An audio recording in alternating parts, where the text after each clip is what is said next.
Չնայած ռուսական զորքի կողմից շարունակվող հարձակումներին Վլադիմիր Պուտինը ցանկանում է դադարեցնել պատերազմն Ուկրաինայում, հայտարարել է Միացյալ Նահանգների նախագահը։ ABC News-ին տված հարցազրույցում Դոնալդ Թրամփը միևնույն ժամանակ չի բացառել, որ Ռուսաստանի նախագահը գուցե ժամանակ է ձգում։ Սպիտակ տան ղեկավարը նաև իր անձով է պայմանավորել այն, որ Ռուսաստանը չի գրավել ողջ Ուկրաինան։ Կարծում եմ, նա պատրաստ է դադարեցնել մարտական գործողությունները։ Կարծում եմ, եթե ես չլինեի, նա կգրավեր ամբողջ Ուկրաինան։ Անձամբ միշտ այդպես եմ կարծել։ ԱՄՆ պետքարտուղարության խոսնակ Թեմի Բրյուսն իր հերթին փոխանցել է պետքարտուղար Մարկո Ռուբիոյի մոտեցումն այս հարցում, ըստ նրա Մոսկվան եւ Կիևը պետք է կարգավորման կոնկրետ առաջարկներ ներկայացնեն, եւ եթե առաջիկայում առաջընթաց չլինի, Վաշինգտոնը կհրաժարվի իր միջնորդական ջանքերից։ Մենք հիմա այնպիսի փուլում ենք, երբ երկու կողմերը պետք է ներկայացնեն կոնկրետ առաջարկներ այս հակամարտությանը վերջ տալու համար։ Եթե առաջընթաց չլինի, մենք հետ կկանգնենք որպես այս գործընթացի միջնորդներ։ Վլադիմիր Վլադիմիրովիչ Պուտին։ ԱՄՆ նախագահի հատուկ բանագնաց Քիթ Քելոգն էլ հաղթանակի օրվա առթիվ Պուտինի հայտարարած երրորդյա հրադադարը աբսուրդային է անվանել։ Fox News-ին տված հարցազրույցում նա ասել է, Թրամփի վարչակազմը պնդում է, որ հայտարարվի համապարփակ հրադադար, առնվազն 30 օրով, որը հետո կարող է երկարաձգվել։ Քելոգը հավելել է, որ Ուկրաինան համաձայն է եւ հիմա ամեն ինչ կախված է Ռուսաստանից։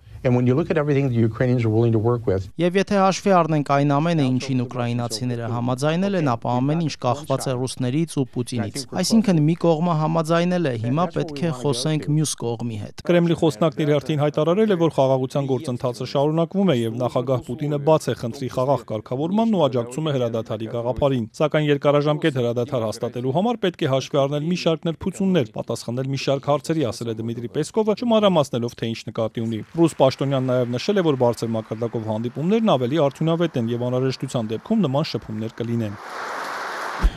Сейчас президент остается открытым для политико-дипломатических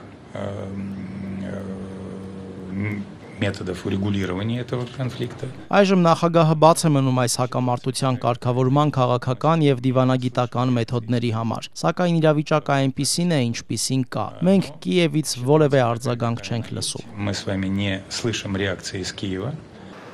Կիևը մինչդեռ պնդում է Մոսկվան պետք է անհապաղ դադարեցնի կրակը, եթե իսկապես ուզում է խաղաղություն։ Ուկրաինայի նախագահը երեկոյան ուղերձում ասել է, որ Պուտինը երրորդյա հրադադար է հայտարարել, քանզի մտահոգված է, որ հաղթանակի օրվա շքերթը կարող է հարթ չանցնել։ Ըստ Վլադիմիր Զելենսկիի, Պուտինը ճիշտ է անում, որ մտահոգվում է շքերթի համար, սակայն պետք է մտահոգվի նաև, որ պատերազմն է դեռ շարունակվում։ Նա ասել է, որ Միացյալ Նահանգներին կառաջարկեն նոր պատժամիջոցներ կիրառել Ռուսաստանի դեմ, որպեսզի Մոսկվային ստիպեն գնալ խնդրի խաղաղ կարգավորման։ Նրանք պետք է հստակ քայլեր ձեռնարկեն պատերազմը դադարեցնելու համար, եւ մենք պնդում ենք, որ անվերապահ եւ լիակատար հրադադարը պետք է լինի առաջին քայլը։ Ռուսաստանը պետք է անի դա։ Այս ֆոնին ՄԱԿ-ը հայտարարել է, որ ֆինանսավորման կտրուկ կրճատման պատճառով մոտ 880 միլիոն դոլարով կնվազեցնի Ուկրաինային ցուցաբերվող մարդասիրական օգնության ծավալը։ Իսկ իրադրությունը ռազմաճակատում շարունակում է լարված մնալ։ Ռուսական զինուժն անօդաչուներով զանգվածային հարձակում է գործել Խարկովի վրա, կա 46 վիրավոր, այդ թվում 2 երեխա, Դնեպրում կա 1 զոհ։ Ռուսական կողմն իր հերթին հայտարարել է, որ ուկրաինական անօդաչուների հարձակման հետևանքով Կուրսկում 3 մարդ է վիրավորվել։